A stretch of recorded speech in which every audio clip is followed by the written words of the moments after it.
Yeah, I don't want to say this is just purely isolated persecution of Christianity. I think this is not really related to the virus or the flu. In California, we now have, this is the record in California, 1/100th of 1% of the people have COVID out of 40 million. So what is this lockdown about? It's certainly not about a virus.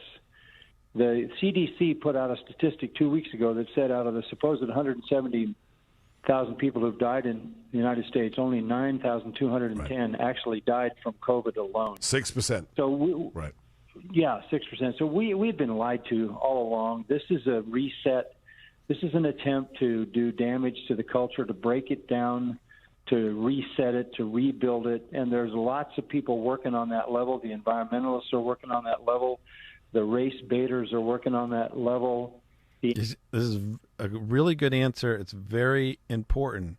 Who's behind it? Who's behind it? They're all working together. Backed it up just a little bit.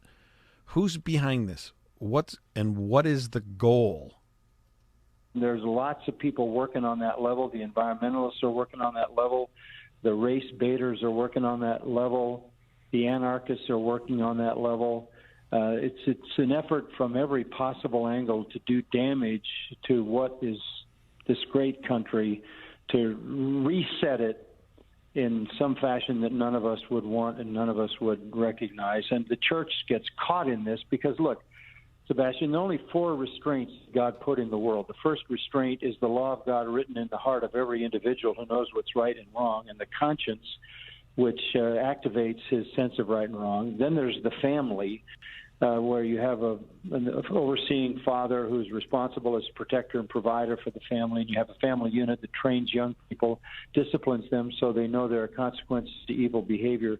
Then you have the police that guard the culture, and then you have the church. Those are the only 4 restraints. Well, we have chaos and confusion in the hearts of people because God's law has been overturned and replaced with immorality. You have the destruction of the family. And now we're not surprised. The next barrier, restraint to the demise of a culture is the police. And so the next move is defund the police.